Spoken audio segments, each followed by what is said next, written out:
Hot Wheels Jordan Owen, driver of the Craft Automotive Repair Services 68 Chevrolet Cobalt. I race in Sunset Speedway's Bone Stock Division, and you're watching ONTrack Weekly.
Everybody, Ken K here with you on GeForce TV as we start with some of the breaking news from this past weekend. Kendra Adams announces that she is going to compete full-time in the APC United Late Model Series for the 2025 season.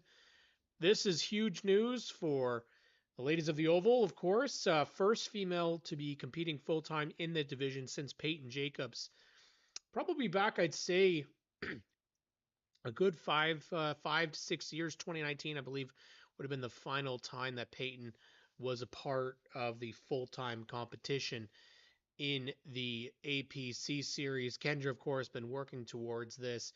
First year in a pro late model last year, finishing third in the point standings at Sunset Speedway, now taking the big step to join the APC Tour full-time in 2025. Huge news for her and Kendra Adams Motorsports.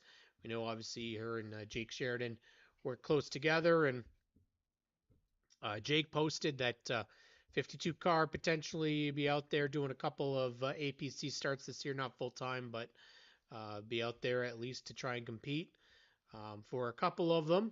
But huge news for Kendra Adams. Let's take a look at what this press release did say.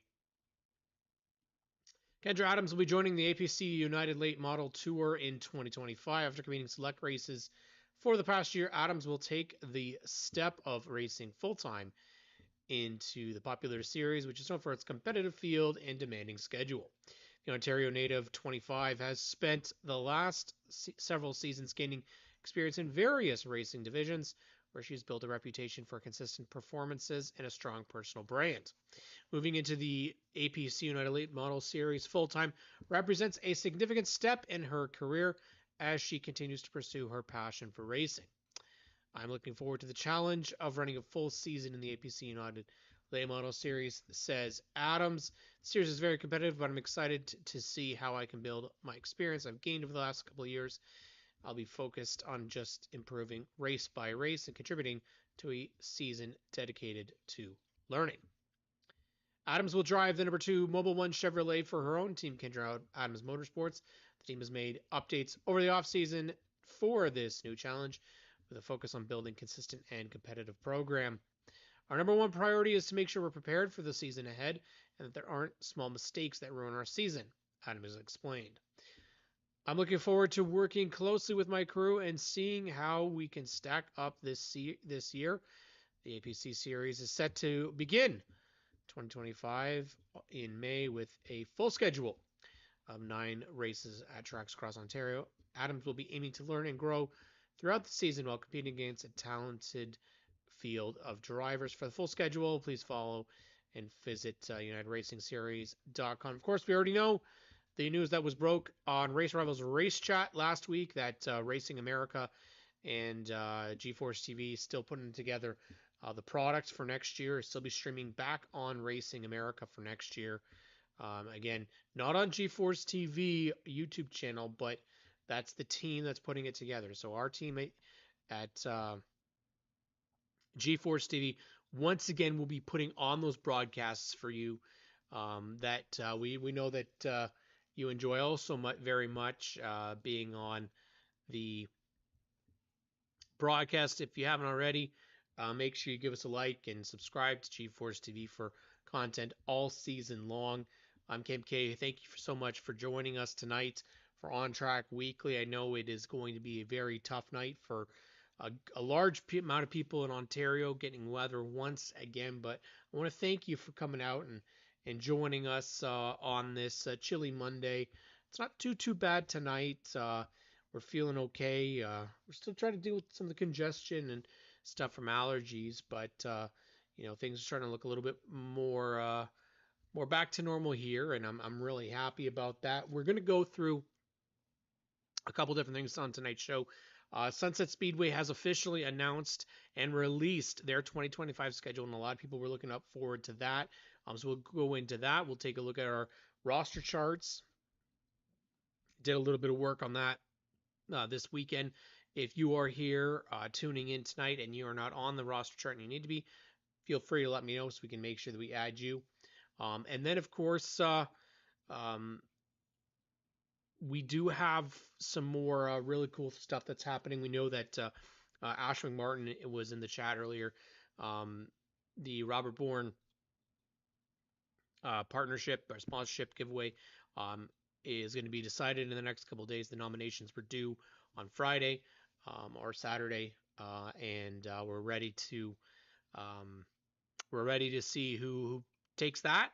And also Ash is going to be excited to announce the winner in the coming days. Stickers and Scuffs this week. We've got Donna Tolton coming on from the Ladies of the Oval, but of course, Ladies of the Oval out at Full Throttle Motor Speedway. She's also been racing. She's forever, really. What I love it, she got married on the front stretch at Full Throttle Motor Speedway, and that's how you know racing runs in the blood, definitely. So we're excited to see. And yes, so Asha has announced that it is tomorrow that we find out the winner of the Robert Bourne Memorial sponsorship, which is exciting. I also haven't gone on good authority. Some of my sources have revealed that we are expecting the Sauble Speedway schedule this week. I'm not sure what day it's going to be yet, but there's really exciting stuff, obviously, with Sauble Speedway going to announce their schedule, get that sorted out. And I think everybody would be done in terms of schedules.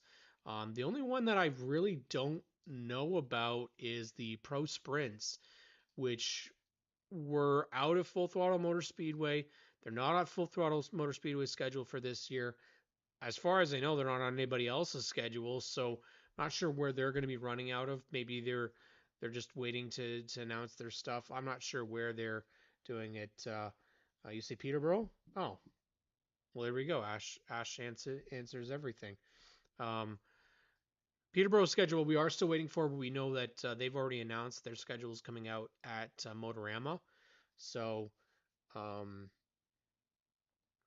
aside from Peterborough, yeah, we don't have anybody else, I don't believe, that needs to release their 2025 schedules. And then we could really get into the meat of who is back, who's not back, who's moving to different divisions. There is a lot of movement still happening, a lot of faces to still be determined as to where they're going. But I absolutely love this news for Kendra Adams. I know she's been working really hard and about trying to expand her career. And over the last couple of seasons, I would say maybe we weren't sure where that was going to go. And Danny Benedict retiring takes Mobile One kind of out of the APC series. So Kendra coming in with APC goals, and Mobile One's going to come with her. So that's great news. I like the fact that we're going to have a female at the top level of motorsports in Ontario, and it's about due, really. It is. I think Kendra's put in enough time. It's funny to me that she's only 25. I feel like she's been in the racing scene for so long. I remember on the Rogers TV program and her having her own podcast, and it's great that she's going going to be full time. And my real hope is that we can get Sam Shaw to be full time at some point. We really need to get some funding for her because Sam can drive, and she, like Kendra, is a product of Sunset Speedway's pro late model division, and then with the potential of Kendra doing full time, does that mean that she's not going to be running obviously the races for the pro late division at Sunset? That opens a big question mark for that division right now as to who is left. We already know Keith Temple and Dustin Monbercat have plans elsewhere. That's 3 of those cars that were a part of that division last year that we don't know what's happening with them. That would, if I was in Sunset's position, that would be a little concerning for me. We don't know really, and that's the thing. I feel like pro late model drivers, they're the ones that least update me in terms of what they're doing this year. We don't have anything really concrete at Delaware yet in terms of announcements. Same with OLMA at Varney, Sauble, and Peterborough. Um, Full Throttle, Flamborough, Peterborough, all these places. And we didn't really have it's hard to say obviously fantastic late model counts because I think realistically we were looking between 9 to 10 late models is max each week, unfortunately. But whether that means we'll see a couple more super stocks or maybe more mini stocks, um, that's a benefit there. I think you have to have the stronger divisions lower in the card. But yeah, it is unfortunate that we don't know yet. But I would think Kendra would still try and do the slaughter or um, maybe uh, uh, I don't know, the Hanley. I think those would be kind of maybe a way to still kind of go out and do some of the specials. Um, we'll get to kind of who we have or who we know of. Um, there was some really unfortunate news that did happen to come out unfortunately last week, and it's not it's nothing that we ever want to see. Um, and unfortunately, I think a lot of us were expecting it when the news broke. Um, but we'll go to this news here that we had on the I think it would have been, let's see, it was Thursday that this broke, and really tough to see because I absolutely loved seeing this car on the racetrack. But we did have an announcement from Junior Farley Motorsports that due to store closures and restructuring efforts at PV Mart, they've been informed that they are unable to continue their partnership efforts for 2025. And just like the great person that Junior Farley is, he says, we feel for all the store managers and staff we got to know at many of these locations and visited with our team that have been affected by these closures. Junior Farley Motorsports would like to express our heartfelt thank you to PV Mart for their great partnership over the past 2 seasons as we were able to accomplish a lot together, including his first win. We wish nothing but the best moving forward as they reposition themselves for the future sustainability in the Canadian marketplace. Please continue to shop and support your local PV Mart stores nearest you. Really tough news for Junior Farley and Farley Motorsports. Junior Farley Motorsports with Burn Workwear and PV Mart. It I had seen the an article that had come out that they were closing 22 stores across Ontario, and when you and now Ash says all of them are now slated to close. It's unfortunately a product of everything really nowadays. A lot of individual stores, places that are not corporate or major corporate or Canada wide, a lot of places that just don't have the revenue that, and let's be honest, I think a lot of it is um, we put ourselves into this corner because a lot of people shop online now. Um, they don't go to stores, and I'm a product of that as well. I mean, I can't tell you that I don't, because I do. I mean, I shop online all the time, most for convenience, but also because of cost, right? And it's hard for these stores to compete with that. And I love that Junior Farley got to represent them for the last two seasons. They had an amazing looking race car, really good efforts behind the wheel. The car not only went to victory lane with Junior Farley, but also I believe with Dale Shaw winning the first Hanley Classic. So they got some really good press out of being with Junior Farley, and they did a great job, Junior and the entire team, to represent PV Mart the best that they can. It just, this close to the start of the season, and likely what was going to be a Motorama effort, I would have expected again. They were there the last 2 years. Um, I hope this doesn't kibosh their season. It's very possible that it could. We know that funding in Pro Late models is what it is. It is extremely expensive, and you're not just traveling to one location, you are traveling all over the province. Um, so my hope is that this isn't the end for Junior Farley. He's one of the nicest race car drivers I've ever met. Completely just down to earth, so humble. Did a great job for Shaw Motorsports the last couple of seasons in that number 72 car. Now they had seasons where they didn't have sponsorship on that car, and they were able to run, but I mean, this is just a constant of what we see. It is really hard to find partners that you aren't that are of a higher level, that don't have to do some restructuring. And in his case, this was a very different type of partnership than what we see a lot of the times now, where this was almost a full collar partnership. Um, they had it represented all over the race car, tents. They were making appearances, social media. It it just it happens so much now, and I think people still underestimate the reality of getting any sort of money from a partner.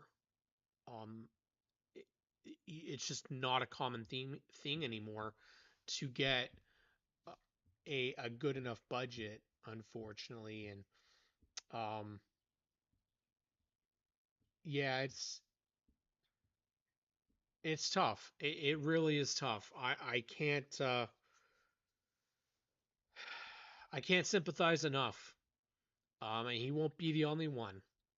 There's always going to be racers that will have partners that don't come back, and it affects their budget so much that they're not able to race. I really, like I said, I hope that doesn't happen here. Junior Farley um, and team have done a great job putting that car up towards the front, and um, yeah, we can hope that somebody else will come along and help support Junior. But if he can get out there for a couple of races this year, I take that as a win. I mean, it is. I knew of an OSS team that lost their partner, a primary partner, really close to the start of their season as well. It was actually probably um, around this time last year, I think, that they had a partner, and it just, I think they thought everything was good to go, and then all of a sudden it was gone. And then that whole season, I think it kind of went downhill from that. So it happens. I want to thank Turn 4 Media, because Turn 4 Media does mention Ontario Pro Sprints will be running out of Grand Bend. It was in their Pro Sprints Facebook group. So thank you, Turn 4 Media, for confirming that. So they'll be running out of Grand Bend. A little bit different. running out of full throttle. But you know what? I'm okay with this. I think the pro sprints they need a change of scenery. Um, and it's nothing against full throttle. I think just full throttle has so many divisions as it is right now. Uh, and it would be best for them to focus on limiting the amount of divisions they do have. Uh, I think when you have too many, as we've talked about for several years, too many can mean too many people going into different spots. I mean, I don't know what the counts are looking like right now. They do typically, Paul typically does announce how things are looking at registration. As of right now, I think your bone stock program is going to be looking really good once again.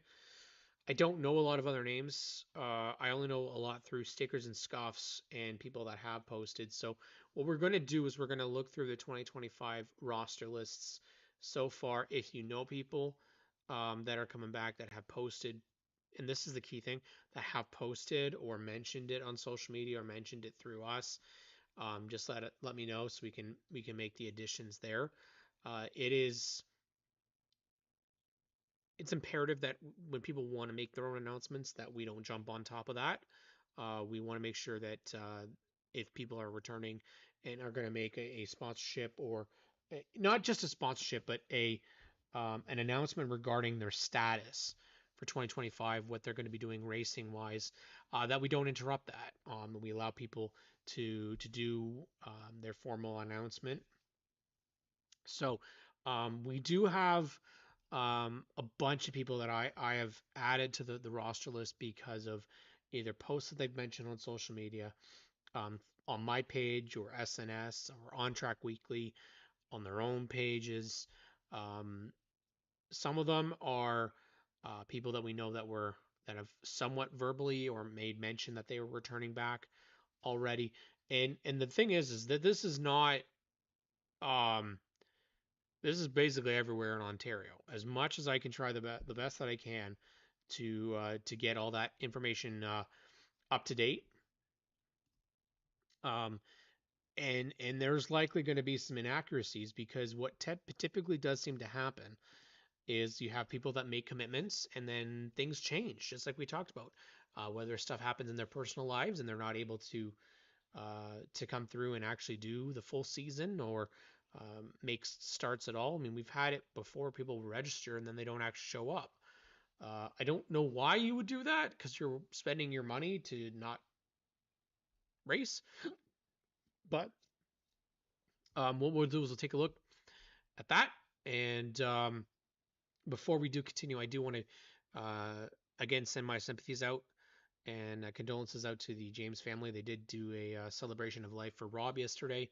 I was unable to make it, but based off of Connor's message, um, there was a ton of support, a lot of people there to remember Rob, and a lot of support for the family during this difficult time. So, again, we'll miss you, Rob James, and thank you for all you did for motorsports. And just know that family is being taken care of, and it'll be good. It'll be very good to see what this season is like in memory of you, and um, I think you'll be proud. Be proud to see how this year goes. Um, yeah. Is it to hold numbers? Oh, okay. Um, yeah, I mean, I still don't really get it though, Calvin, because there's a lot of people that they'll hold numbers and then they never run. So it like we've had guys, I mean, I've seen it unfortunately where people register every year, and there's a guy I believe in racing that he registers every year, and it's going like dating back to like 2015, and he's ran one race since 2015. I just you pay registration fee and then you just don't show up. I mean, I don't really get what you're doing except for just spending money, but then again, it is racing. And that's all you're doing is spending money anyways. Um, but yeah, we're gonna go over the roster lists. But one of the big things that happened weekend this past Friday was Sunset Speedway. They released their schedule. I'm going to say finally released it because I know a lot of people um, were waiting for it. I think it's about what we expected. They've talked about some of the big events, and you know, um, it is it's really nice to see that um, they got their schedule out. I know people tend to be impatient with that, but they did have a couple things come up that did result in it. There's a couple things I'm really interested in, and we'll point those out. Couple of really stacked nights that I think might be hard to beat. Um, obviously, Peterborough, I would love to know. Um, we still have to wait on theirs and Sobel, obviously, but there's a couple of nights that I actually think they are really not beatable, like in terms of quality of the potential show. My other concern with that is being able to fit everything in. Um, it's going to be a little tight, and we saw that last year. Uh, I'm more of the quality over quantity. You don't need to do too much. I know Peterborough is the same way. I mean, if I'm Peterborough and I'm not privy to those meetings, but I would be getting rid of double heats. Uh, Sunset did it, and I think it really did help move the show along. Um, I understand Peterborough does things their way, and other tracks do things their way. I'm more of a double feature person. I prefer getting two features out because if you get rained out later in the year, then you don't have to worry about rebooking those because you've already done more than what you would have regularly expected to do. But um, I personally like Full Throttle, and um, I really like Flambrow's Bone Stocks doing two nights a shot, and I think it's a little excessive this year for Flamborough with I think it was 42 races for the pure stocks, but um, if you could do like 15, uh, you do double features, that's 30 races right there. No other track's even close to that. So I would have taken it from like 42 down to like 30. They did 36 last year. Hell, you could take it down and go all the way to just 15. Um, yeah, yeah. Calvin says attend a drivers meeting though. Some of the drivers are not a fan of losing a race. That's how the dash came about. I understand. It's just, and this is coming from an outside perspective as well. You got to move the show as quickly as possible. I hate to say like that because um, I'm I would be more than willing to stay there all night. But the reality is most people aren't. And when you get to those seasons, the really bad year, part of the year where the bugs are insane at Peterborough, they don't stay until the end. People leave before the end of the show. Um,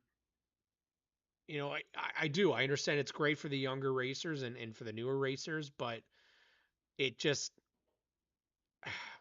I can't really get behind it anymore. And it's only just because I've seen how, and I saw it last year a couple of times where issues in the heats caused the rest of the show to be a mess. Um, Now, again, that's all about how it's played, right? Um,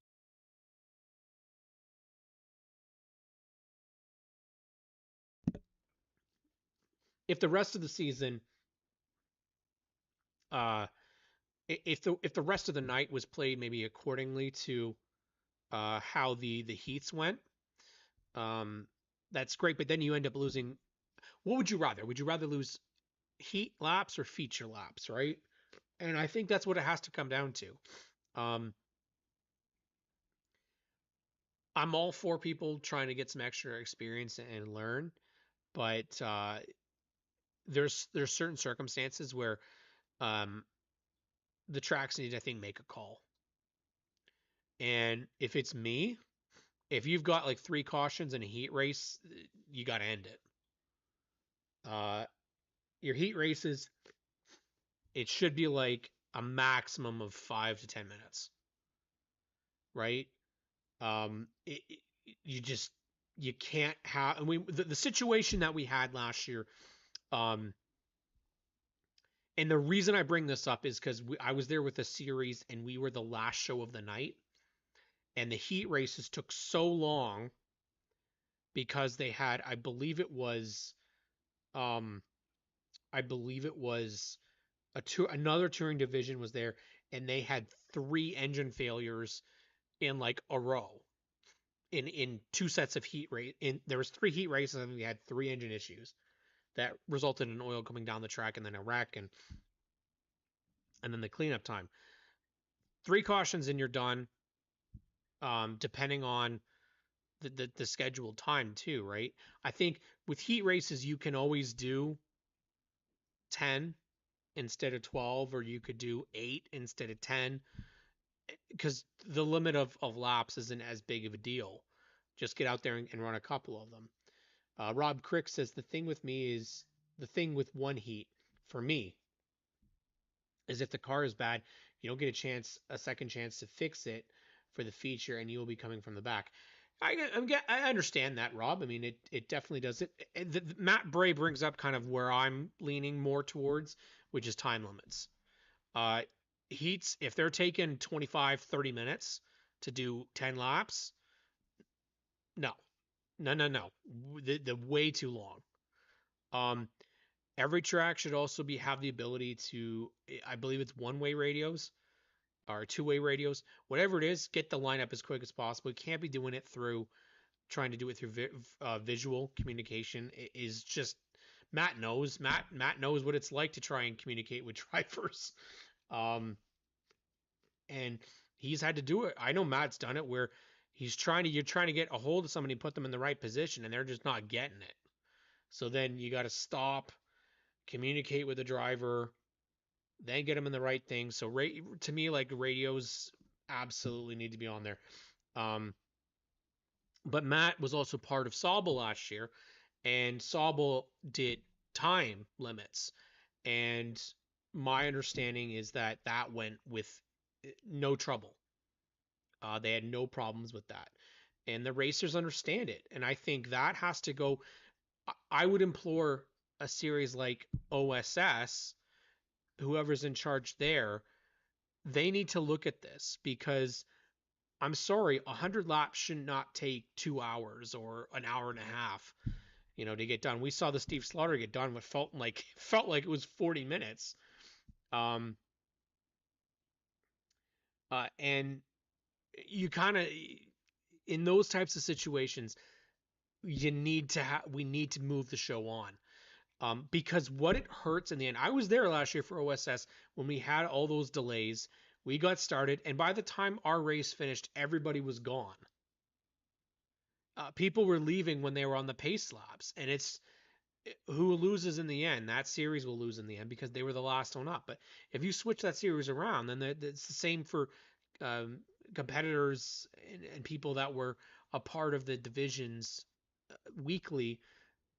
The worst part about it is that the touring divisions like OSS, some of those guys come from a long way, 3, 4, 5, 6, 8 hours they drive to come to the track to be on last, and then they go out to race and there's nobody left, right? So it is imperative that decisions among not just the track, but the divisions, the series that travel,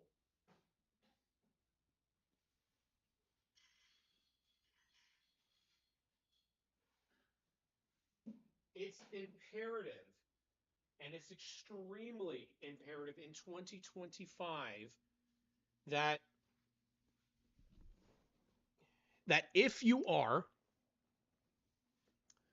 competing and coming from a long distance, touring divisions, you've got to work with the tracks here. I understand that, hey, we want to be the show and we're the main event, and this is we want to be, when we want to do our full distance. you got to look at it from different perspectives, different sides. So let's take a look at what we've got for the Sunset Speedway schedule. Um, yeah, so there you go. Matt says, I have a one way that I could talk to all drivers and crew. Exactly what you want to hear. So I love the start once again. The start that they've got here. Steve Slaughter Classic starting May 3rd, 3 p.m. Yes, 3 p.m. 3 p.m. It's also Calvin says don't hold up the local support guys trying to go home. Honestly, Calvin, I love you guys, but you guys could go on last.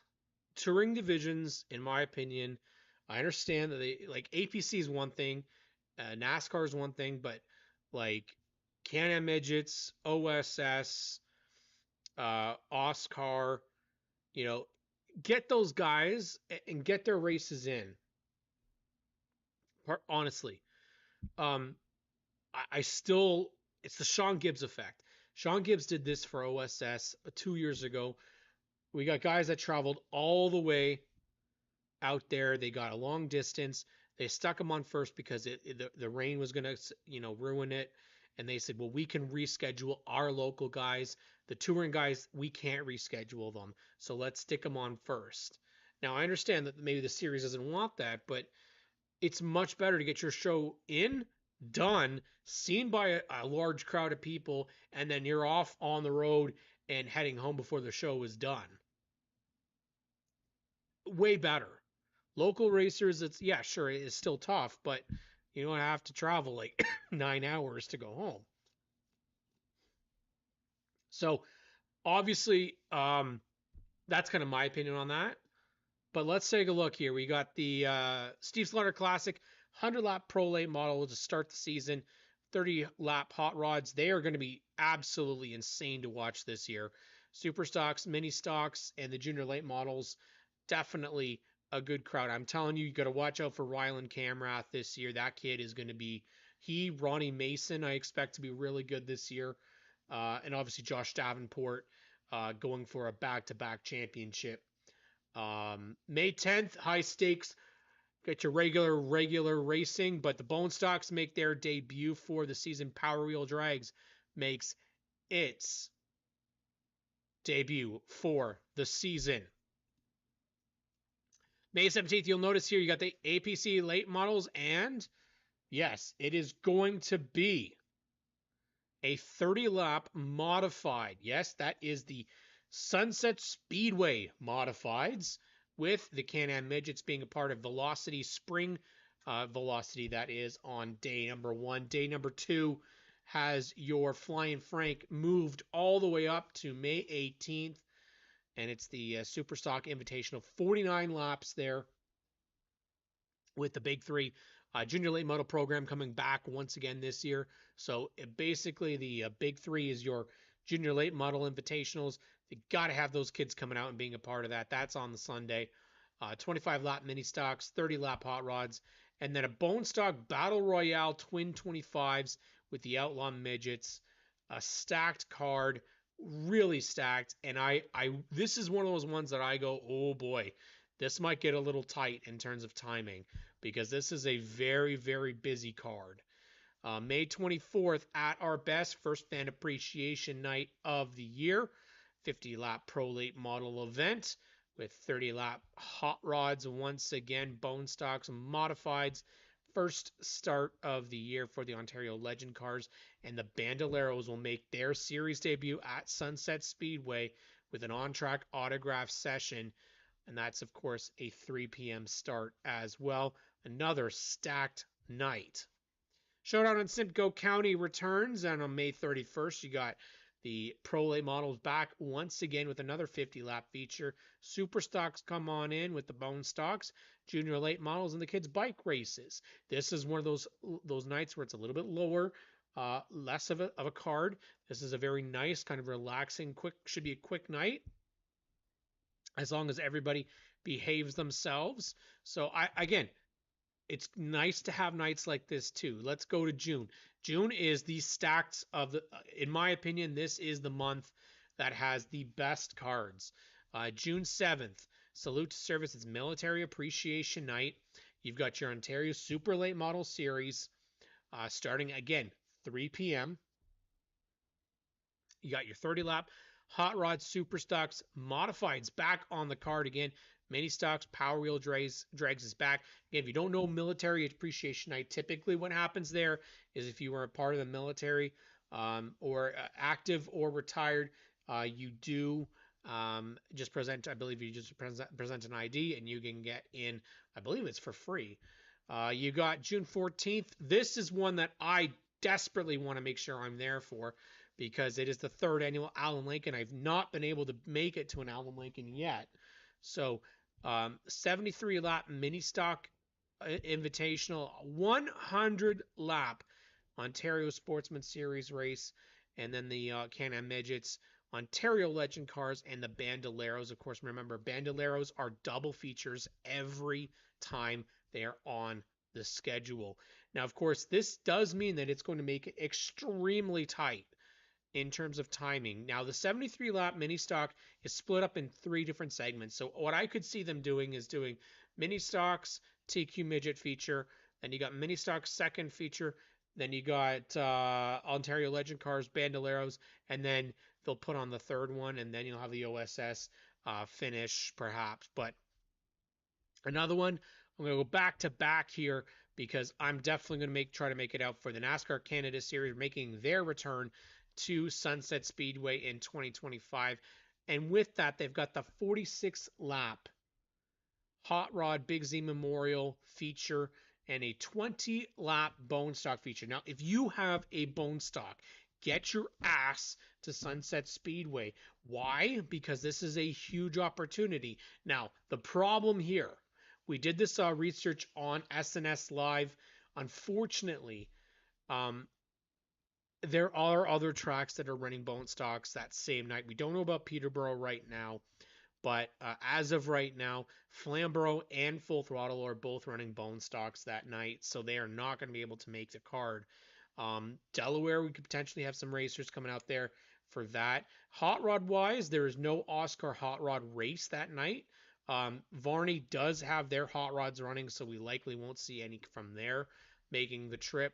And then it's just about whether or not Sauble or we could see some V8 stocks come make the trip down to Sunset Speedway. They're a little less likely to make it out. But then we got on June 28th, the jackpot on the hilltop, $10,000 to win the Ontario Super Late Model Series event with the 25 lap mini stocks, 20 lap bone stocks, and you got the junior late models and kids bike races. I can't be upset about this one, even though, like I've said before, I would have much rather see $10,000 go to the lower cards too. But it's going to be very interesting to see what's going to happen and who's going to take the victories in the Super Late Model Series in 2025.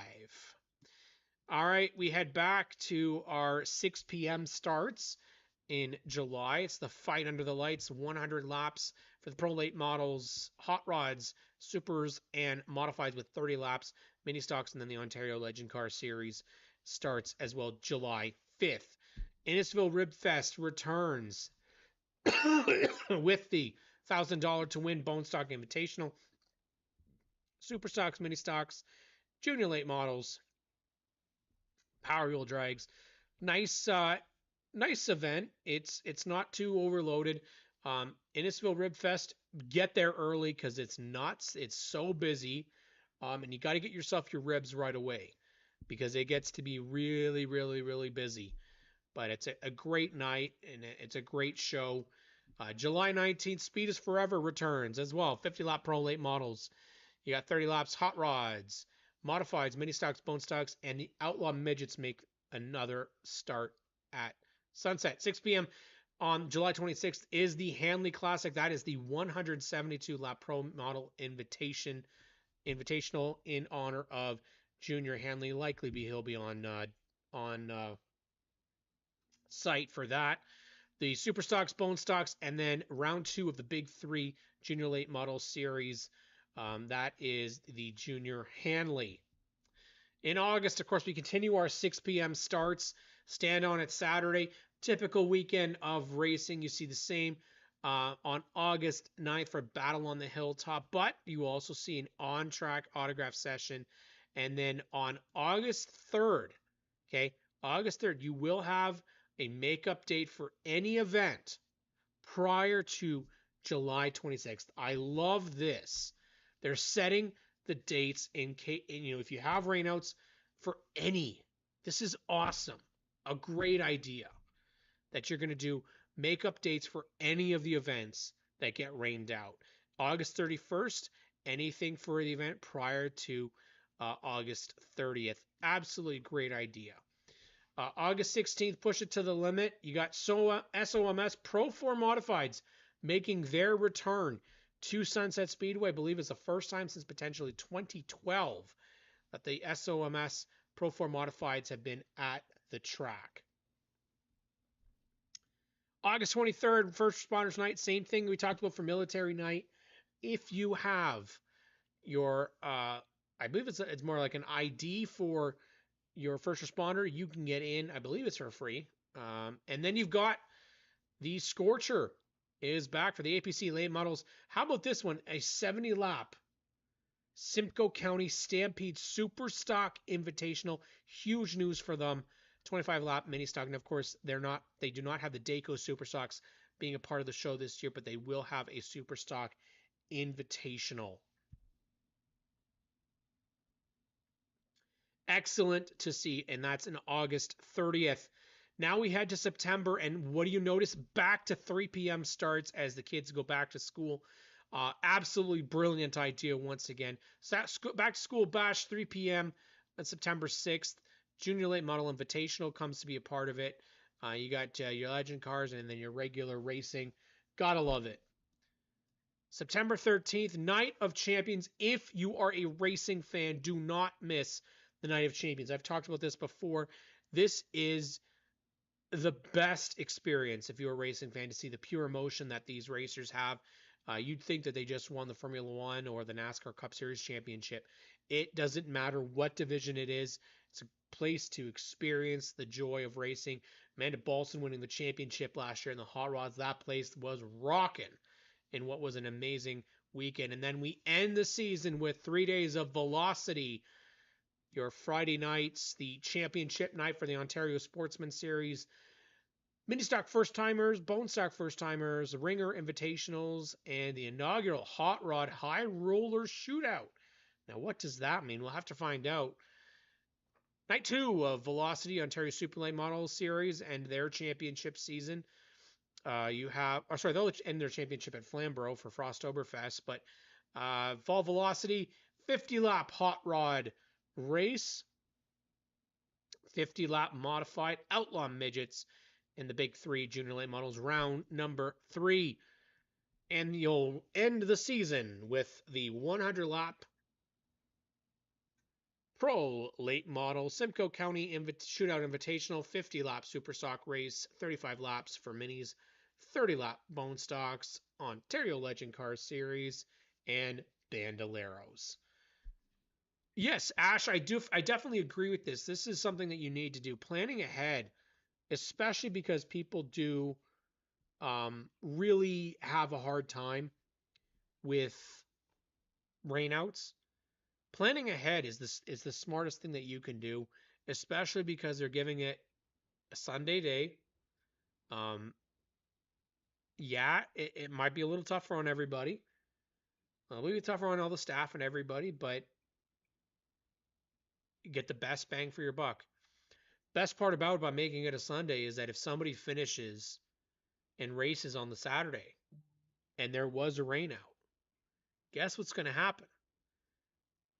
I know enough racers that'll go, oh, you know what? There's racing today at sunset. We're going to go take our car and get out there. Potentially can have more guys show up because they're going to go and race the next day because they would never get the opportunity to do it otherwise.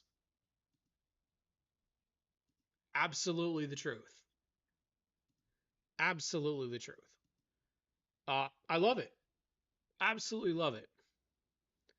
Um, Now, whether or not we do end up seeing that, hard to say.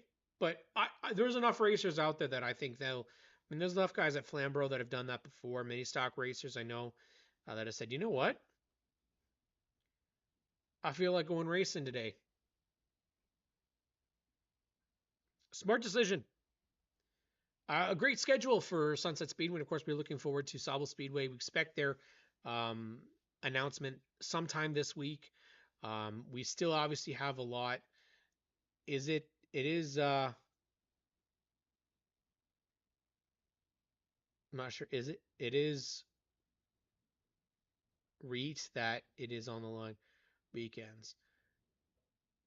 Yeah, it is great that it is on the long weekends because it gives yourself extra time. If we all know ahead of that week and that day, yeah, absolutely. Ash, I agree. You have to plan first off. And I think at the end of the day, Sunset was not happy that they lost out on several weekends last year. Some of the series, some of the divisions had really tough starts. I think the Pro Late models or something like that had a couple of different rainouts. Is just tough, right?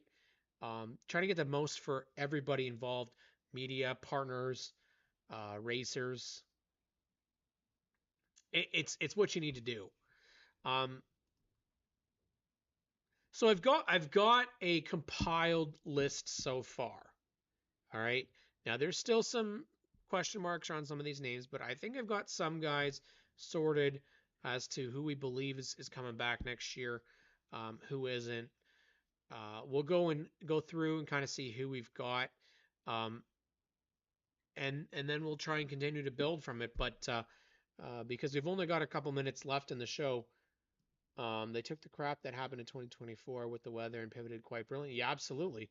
There's always a plan B. It might not always be public knowledge, but there's always one.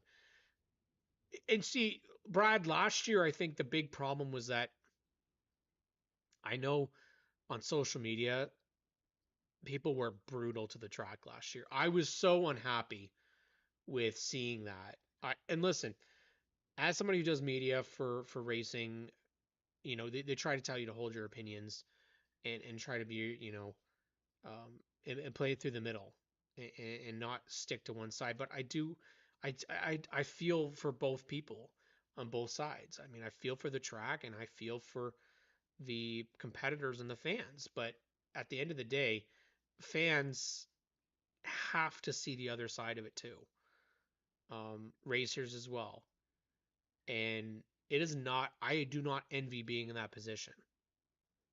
Um, and then the crap that comes from it, people just being absolutely brutal.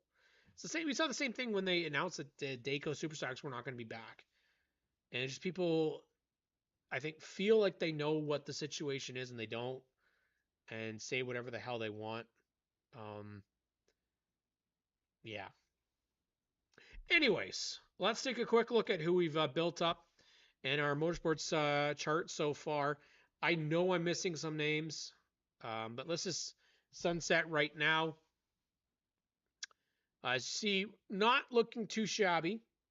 Still got some confirmations potentially. I know the modified list and the hot rod list is definitely looking a little bit bigger than what we've got. Obviously, prolates. I'm just waiting on confirmations for people to announce if they're returning.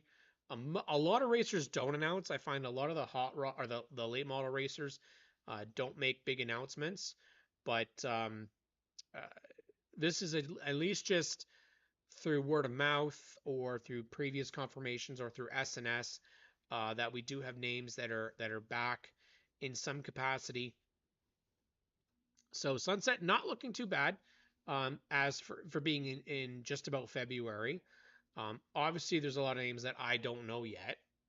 This is just preliminary, but mini stocks looking once again like potentially they have a good crowd coming back. Let's take a look at Peterborough. Peterborough, again, bone stock's looking very solid for next year. Same with the junior late models. We did get some confirmations that junior late model racing. We are going to see a good bit come back. And again, I don't know a ton of stories regarding Renegade Truckers, but and Pro Late Racers there as well. But they're continuing to grow and build. OMRS, we got some confirmation on them. Now, I know OMRS is a traveling. I always put them with Peterborough because that's where I see them. They tend to show up there a lot. So same with Ontario Pro Challenge in Flamborough and CVMs in Flamborough. So I think right now, like I said, that there's still a lot of potential and a lot of names potentially to come in and be a part of this. I'm really liking what we're seeing here. And this is just, again, this is the start. There's potentially a lot more names to come. Delaware, of course, Delaware's nice because they put theirs out right on their website. So I know there's some other names that aren't on the website yet, but these are at least who we've got. We'll go more into the names next week. Full Throttle Motor Speedway, you got a lot to still fill in there.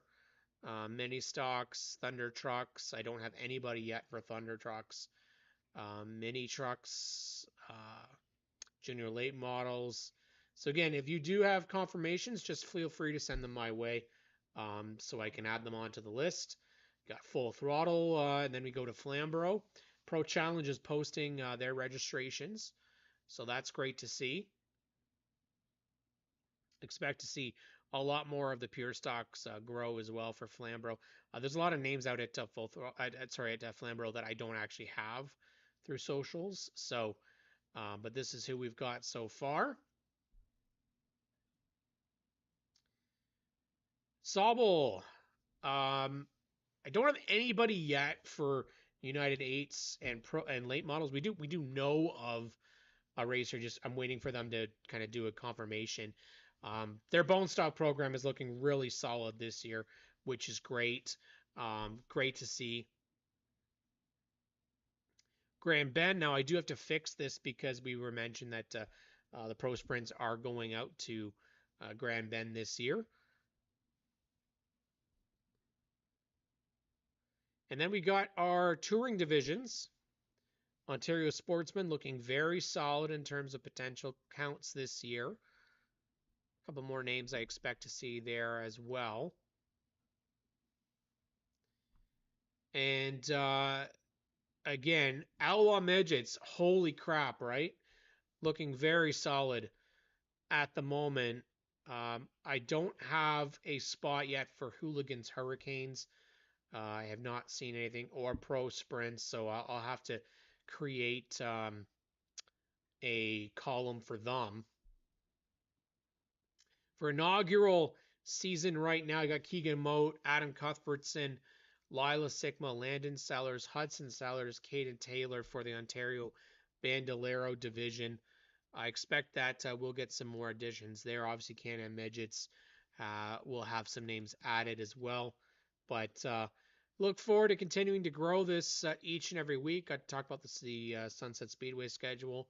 And of course, if you're a fan of everything that we do here on this channel, we ask that you give us a thumbs up and subscribe to G-Force TV. Race Rivals Race Chat on tap for tomorrow with Clinton Jeffrey and Adam Ross. Of course, weekly racing at Ohsweken Speedway, including the Little O, with the entire crew here at G-Force TV. And of course, you have every Monday, you have at 7 o'clock ONTrack Weekly. And we're excited to bring you racing action all season long. But for tonight, we are wrapping up. So we'll see you all next week on ONTrack Weekly here on G-Force TV. Have yourselves a great week, everybody. Check out Ladies of the Oval finale with stickers and scuffs. We've got Donna Tolton of Full Throttle Motor Speedway joining us as of Wednesday at noon for our finale. So definitely check us out there. Have yourselves a great night, everybody. Thank you for being a part of the show. And we'll catch you all next week.